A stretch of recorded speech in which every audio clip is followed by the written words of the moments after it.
Story time Telugu. అందరికీ నమస్కారం. ఈరోజు మనం తెలుసుకోబోతున్న కథ పెళ్లి 9వ భాగం. మీరంతా ఇక్కడే ఉండండి, ఎస్ఐ గారు పిలిచినప్పుడు లోపలికి వద్దురు గాని అని చెప్పి లోపలికి వెళ్ళిపోతాడు. అక్కడే నిలబడి ఉన్న రాగినితో భానుమతి, నీకెంత ధైర్యమే మా మీదే కంప్లైంట్ ఇస్తావా? ఏదో నా కూతురు చెప్పింది కదా అని నా ఇంటి కోడలుగా చేసుకుంటే మమ్మల్ని పోలీస్ స్టేషన్ ముందు నిలబడేలా చేసావు కదే అంటూ కోపంగా తిడుతూ ఉంటుంది. ఆ మాటలకు రాగిని ఇలా అంటుంది. చూడనత్తయ్య, ఇదిగో ఇలాంటి మాటలు మాట్లాడి నా మీద పెత్తనం చేయాలని చూస్తే నాకు నచ్చదు. నేను మీకు ముందే చెప్పాను, నా జోలి గనక వస్తే ఊరుకునేది లేదు అని. కానీ మీరు లెక్క చేయలేదు, అందుకే నేను ఇలా చేశాను. ఆ మాటలకి భానుమతి కోపంగా, ఒసేయ్ నిన్ను అంటూ చెయ్యెత్తి కొట్టబోతూ ఉండగా పక్కనే ఉన్న మనోజ్, అమ్మా ఇది పోలీస్ స్టేషన్, నువ్వు అనవసరంగా ఆవేశపడకు. ఎవరైనా చూస్తే తాను కంప్లైంట్ ఇచ్చినట్టుగానే నిజమని మనల్నందర్నీ లోపలేస్తారు అంటూ మనోజ్ తల్లికి సర్ది చెప్పాడు. ఈలోగా కానిస్టేబుల్ వచ్చి మేడం లోపల మిమ్మల్ని రమ్మంటున్నారని పిలుస్తాడు. స్టేషన్ లోపలికి వెళ్లిన ఆ 5గురు తన సీట్లో కూర్చొని తల వంచుకొని ఏదో ఫైల్ చెక్ చేస్తున్న ఎస్ఐని చూస్తూ నమస్తే మేడం గారంటూ ఎదురుగా నిల్చుంటారు. ఆ మాటకు తల పైకెత్తి చూసిన వసుధని ఆ సీట్లో ఆ ఎస్ఐ పొజిషన్లో అలా చూసిన భానుమతి, మనోజ్, కల్పన, రాజేష్ ఒక్కసారిగా షాక్ అవుతారు. వాళ్ళు చూస్తున్నది కళా నిజమా అనుకుంటూ, నువ్వు నువ్వు వసుధ కదా ఇక్కడ అంటూ నీళ్లు నములుతూ ఉంటుంది కల్పన. ఆ మాటకు వసుధ కోపంగా, చూడండి, కాల్ మీ వసుధ మేడం. అయినా మీకు నా గురించి వివరాలు అనవసరం. ముందు మిమ్మల్ని ఇక్కడికి తీసుకొచ్చిన విషయం గురించి మాట్లాడండి అని పక్కనే ఉన్న కానిస్టేబుల్ని పిలిచి వసుధ, మూర్తిగారు వీళ్ల కేసుకి సంబంధించిన ఫైల్ తీసుకొని రండి అని చెప్తుంది. అప్పటికే షాక్ నుండి తేరుకున్న భానుమతి, అది వసుధ కాదు కాదు మేడం గారు, మా కోడలు రాగిని మేమంతా కలిసి తనని కష్టపెడుతున్నామని మా మీద అన్యాయంగా కేసు పెట్టింది అని భానుమతి అనగానే పక్కనే ఉన్న కల్పన కూడా ఇలా అంటుంది. అవునవును మేడం, మా మరదల్ని మేము చాలా బాగా చూసుకుంటున్నాము. అయినా తానే మాతో ప్రతి విషయానికి గొడవ పడుతూ ఉంటుంది. వీళ్ల మాటలన్నీ వింటున్న రాగిని, వాళ్ళు చెప్పేవన్నీ అబద్ధాలు మేడం గారు. నిజంగానే వాళ్ళు నన్ను బాధలు పెడుతున్నారు. అందుకే ఇక భరించలేక నేను మీ దగ్గరకు వచ్చాను అని రాగిని చెప్తుంది. ఆ పక్కనే ఉన్న రాజేష్ తన మనసులో ఇలా అనుకుంటాడు. అమ్మో, కొంపదీసి పాత విషయాలన్నీ మనసులో ఉంచుకొని అవకాశం దొరికింది గదా అని మమ్మల్ని అందరినీ లోపలేసి కుమ్మేది గదా ఈ వసుధ అని అనుకుంటూ కంగారు పడుతూ ఉంటాడు రాజేష్. రాగిని మాటలు విన్న భానుమతి, కల్పన, ఏ రాగిని, ఏంటే నోటికొచ్చినట్టుగా అన్ని అబద్ధాలు చెబుతున్నావు? ఏదో పేదరికంలో బతుకుతున్నావు కదా అని మంచి మనసుతో జాలిపడి నా తమ్ముడికిచ్చి పెళ్లి చేసి గొప్పింటి కోడలను చేస్తే మమ్మల్ని బెదిరిస్తున్నావు? ఆ మాటలకి రాగిని, అబ్బా చా, మీది మంచి మనసా? నేనే బుద్ధి తక్కువై రెండో పెళ్లివాడని తెలిసి కూడా చేత కాని నీ తమ్ముడిని పెళ్లి చేసుకున్నాను అంటూ ఒకరినొకరు వాళ్లు పోలీస్ స్టేషన్లో ఎస్ఐ ముందే ఉన్నామన్న సంగతి కూడా మర్చిపోయి దెప్పిబొచ్చుకుంటూ ఉంటారు.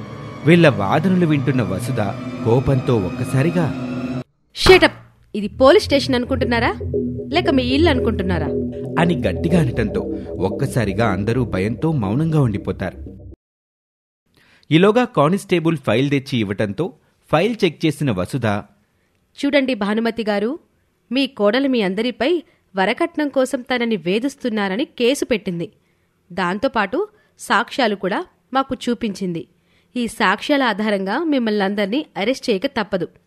ఏదైనా ఉంటే మీరు మాట్లాడుకోండి అంటూ తన దగ్గరున్న వీడియో చూపిస్తుంది. అది రాగిని అత్త, ఆడపడుచు రాగిణిని తిడుతూ కొట్లాడుతూ ఉన్న దృశ్యాలు మాత్రమే అందులో ఉంటాయి. రాగిని తన తప్పు లేకుండా ఉండేలా జాగ్రత్త పడుతూ వాళ్ళెవరికీ తెలియకుండా వీడియో తీసి జాగ్రత్తగా పెట్టుకుంటుంది. అదే వీడియోని ఇప్పుడు పోలీసులకి చూపించి కేసు పెడుతుంది. ఆ వీడియో చూసిన భానుమతి, కల్పన, రాజేష్ ఒక్కసారిగా షాక్ అవుతారు. అయ్యో మేడం, ఈ వీడియో అంతా అబద్ధం, మాకేమీ తెలీదు. చూడండి, మా డ్యూటీ ప్రకారం మాకు వచ్చిన కంప్లైంట్ ఆధారంగా ముందు మిమ్మల్ని అరెస్ట్ చేయక తప్పదు. తర్వాత కేసు ఎంక్వైరీ చేస్తాం అని అక్కడే ఉన్న కానిస్టేబుల్ని పిలిచి వాళ్ళందర్నీ సెల్లో వేయమని చెప్తుంది. పదండమ్మా, చేసిందంతా చేసి ఇప్పుడేమి ఎరగనట్లు మాట్లాడతారు? చూడు రాగిని, మరలా మేము ఎంక్వైరీకి పిలిచినప్పుడు రావాలి. ఇక మీరు వెళ్ళొచ్చు. ఇక రాగిని అక్కడి నుంచి వెళ్ళిపోతుంది. 2 రోజుల తర్వాత బెయిల్ రావటంతో కానిస్టేబుల్ భానుమతి వాళ్ళని సెల్ నుండి బయటకు రమ్మని వసుధ దగ్గరికి తీసుకుని వెళ్తారు. చూడండి భానుమతి గారు, కేవలం మీకు వచ్చింది బెయిల్ మాత్రమే. మీ మీద ఇంకా కేస్ అలాగే ఉంది. మీరంతా ఏమనుకోకపోతే ఒక విషయం చెప్తాను, వినండి. ఇప్పటికైనా మీలో మార్పు వస్తే మంచిది. కోడలంటే మీరు జీతమిచ్చి పనిలో పెట్టుకున్న పని మనిషి కాదు. మీ తర్వాత మీ బాధ్యతలను నిర్వర్తిస్తూ మీ వంశాన్ని నిలబెట్టగలిగే వారధి లాంటిది ఆడపిల్ల. కొత్తగా వచ్చిన కోడల్ని చెప్పుడు మాటలు వింటూ అత్తగారిని అనే అహంకారంతో పెత్తనం చేయకుండా అమ్మ తర్వాత అమ్మలా మీరు అర్థం చేసుకున్నప్పుడే ఆ అత్త కోడల మధ్య ఎలాంటి అపార్థాలు చోటు చేసుకోవు.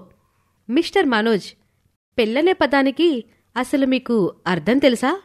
చిన్నప్పటినుండి కంటికి రెప్పలాగా కాపాడుకుంటూ వచ్చిన తల్లిదండ్రులను, పుట్టిన ఊరిని, తోడబుట్టిన వారిని అన్నింటినీ వదులుకొని అత్తారింట్లో అందరూ ఎలా ఉన్నాగాని తన భర్త మాత్రం ఎప్పటికీ తన కష్టసుఖాల్లో తోడుగా ఉంటాడని నమ్మి పెళ్ళి అనే బంధంతో నిన్నే నమ్ముకొని నీ వెంట వస్తుంది ఒక ఆడపిల్ల. మరి మీరేం చేస్తున్నారు? తల్లి చెప్పినా భార్య చెప్పినా ఏది మంచో ఏది చెడో ఆలోచించి నిర్ణయం తీసుకోవాల్సిన బాధ్యత మీకు లేదా?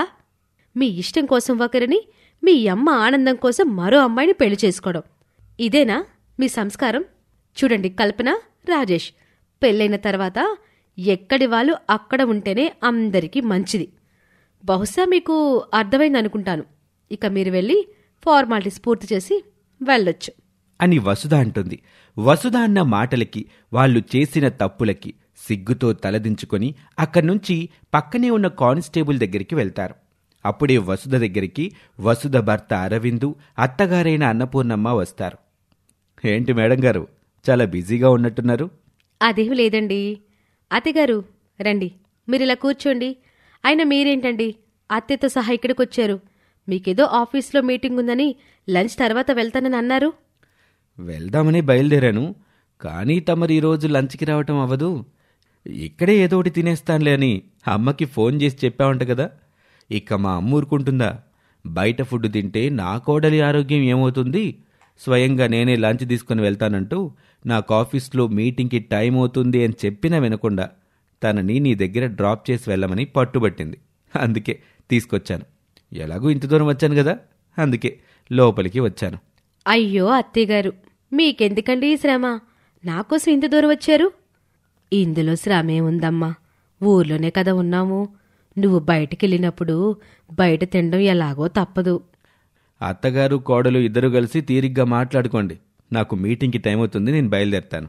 సరేనండి, నేను అత్తయ్య గారిని నా కారులో ఇంటికి పంపిస్తాను, మీరు వెళ్ళండి.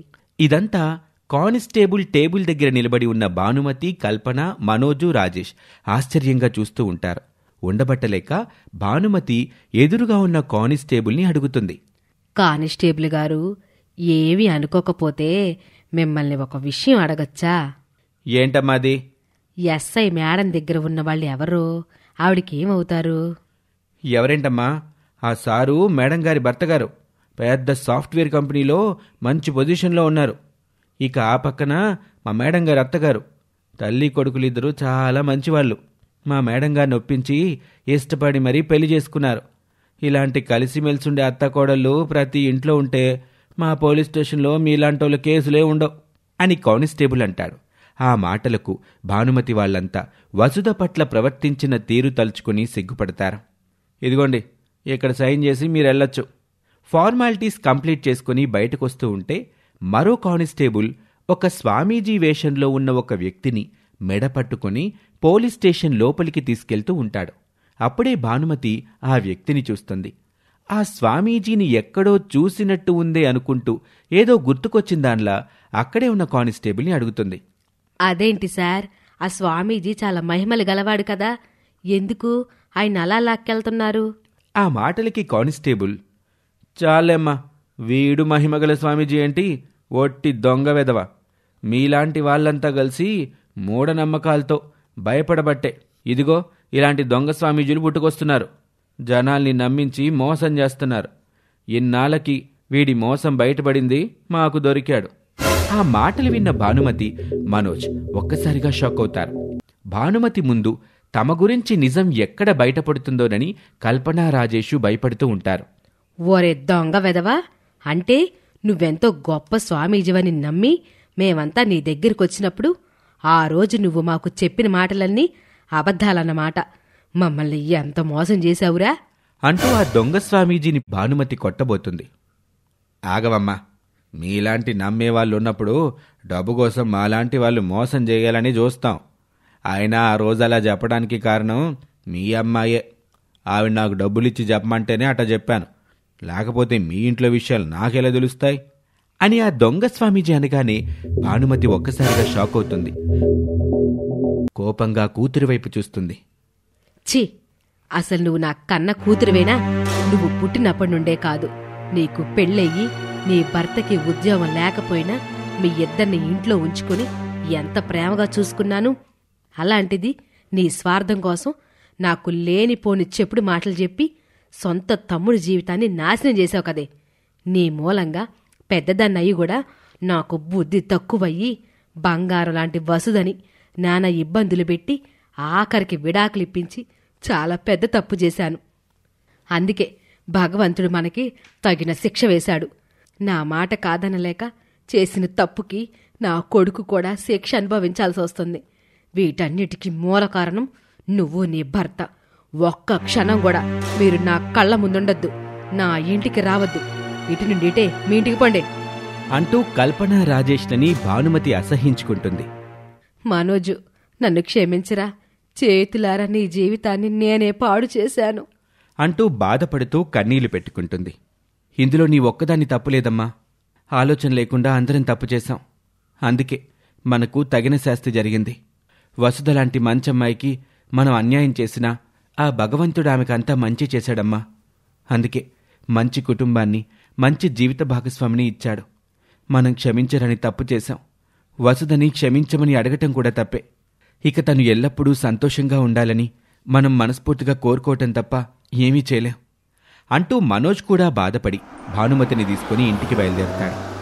భానుమతి ఇంటికి రావద్దు అనటంతో చేసేదేమీ లేక కల్పన, రాజేష్ వాళ్ళ ఇంటికి వెళ్ళిపోతారు.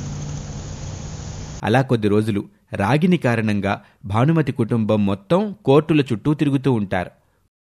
మరోపక్క కూతురు వసుధకి ఉద్యోగంతో పాటు పెళ్ళయ్యి తన భర్తతో, కుటుంబంతో ఆనందంగా ఉన్నందుకు సుమిత్ర, రమణయ్య చాలా సంతోషంగా ఉంటారు. ఇది మన కథ పెళ్ళి. మీ అభిప్రాయాన్ని కామెంట్ రూపంలో చెప్పండి. మా ఛానల్ని సబ్స్క్రైబ్ చేసుకోవటం మర్చిపోకండి. Thank you.